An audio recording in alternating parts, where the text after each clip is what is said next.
Mon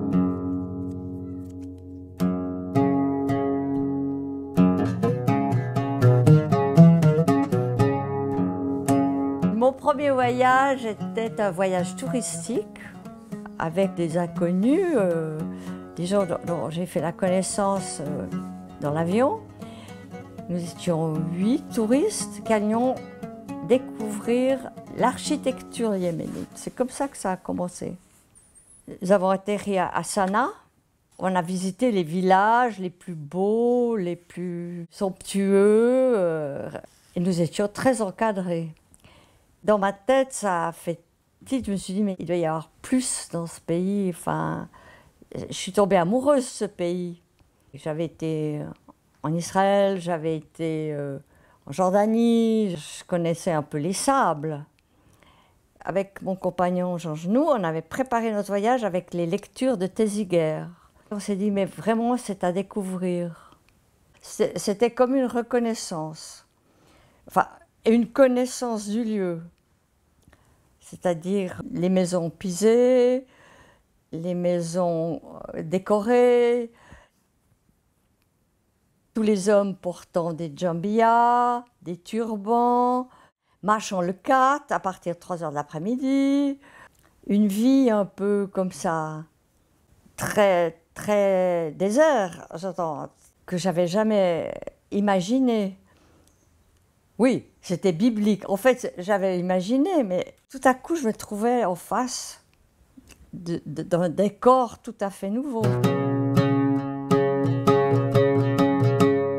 Au nord, j'ai vu un marché d'armes. Tous les hommes portent des armes et une jupette.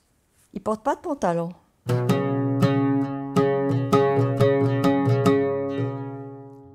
Quand nos guides allaient chercher à l'office du tourisme les autorisations, on avait vite compris qu'on donnait les destinations finales, avec 1 ou 2 points importants. Quand nous avons fait nos voyages personnels, on établissait notre voyage avec des cartes très sophistiquées achetées à Berne. Et puis, Jean indiquait le but final. Puis on lui disait, mais vous passez par où? Puis il donnait une grande ville. Et en fait, entre les deux, nous, on s'éparpillait, on allait ailleurs, où c'était soit interdit, ou soit pas touristique, ou... En fait, on adorait s'égarer, on rêvait. C'est comme Téziger, on allait dans le désert. Et on avait un chauffeur à qui on disait, tu vas à droite, tu vas à gauche, tu vas tout droit, tu fais comme ci, tu fais comme ça. C'est nous qui faisions notre voyage. Et quand j'ai été seule, j'ai continué ce système.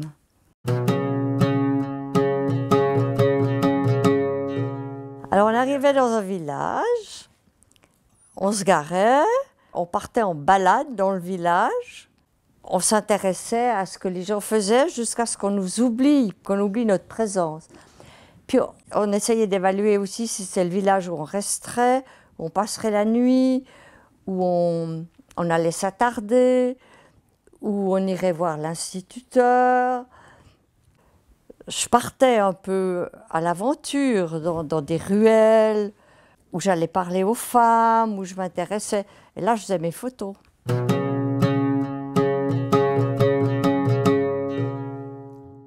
Mais là, il y a une photo où on a eu notre hôte que j'avais déjà rencontré lors d'un précédent voyage.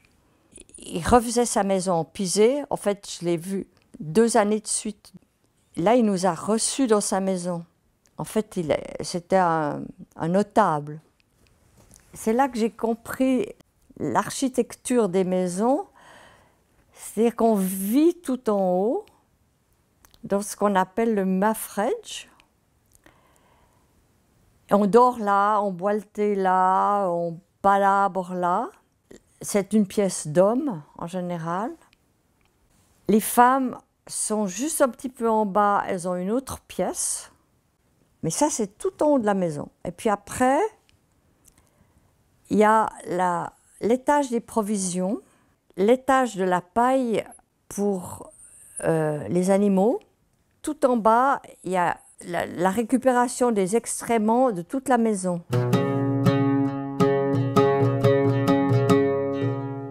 Le premier reportage qui a été publié, c'est sur 3 ou 4 pages dans l'Illustré. C'était issu de peut-être deux voyages comme ça. Je faisais la tournée, comme disait Nicole Labouvier, on était des marchands de brosses, mais c'était des photos. Et ça m'est toujours resté. On comparait nos visites aux rédactions. En général, les bonnes rédactions étaient à Zurich. Bon, l'Illustré, ils voulaient être les premiers. Puis après, il y avait les plus petits journaux. Alors, il y avait comme ça une cascade de ventes. Et puis, il y avait les agences. Les photographes, on n'avait rien à dire. Ça passait au service des graphistes. Moi, j'ai jamais fait de texte important.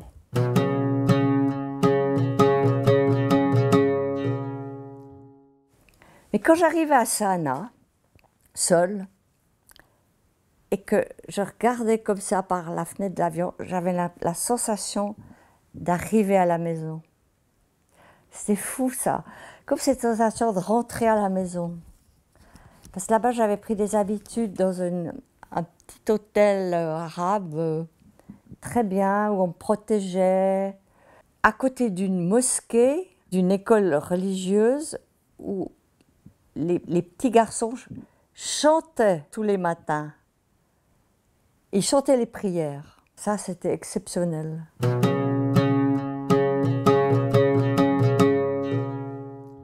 Quand j'imagine ces voyages, j'ai essayé de me souvenir les photos que j'ai pas faites, que j'ai pas pu faire.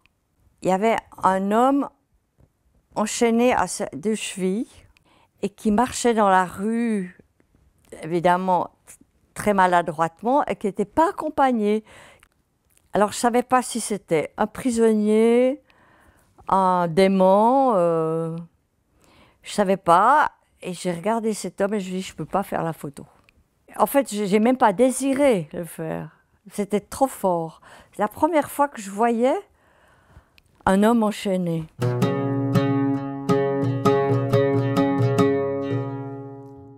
Avant de photographier, je demandais toujours est-ce que je peux photographier?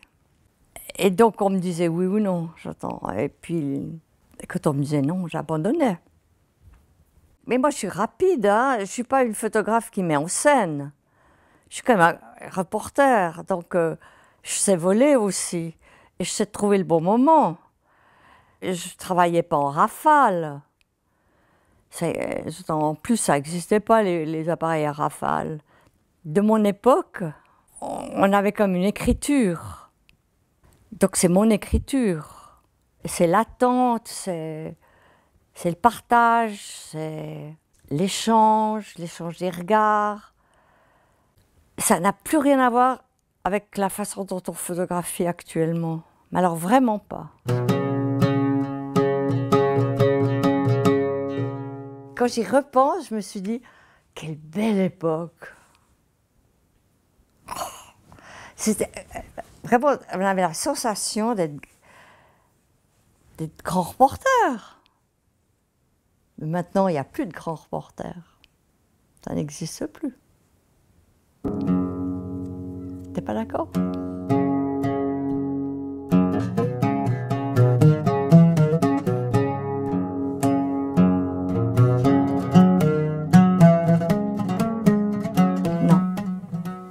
J'ai pas pu faire de photos. Encore des photos pas faites, encore des images. J'ai rien pu voler. Là, mais je ne pouvais pas. J'attends. On m'avait dit, on ne pourra pas. Je l'ai pas fait. Même pas en cachette.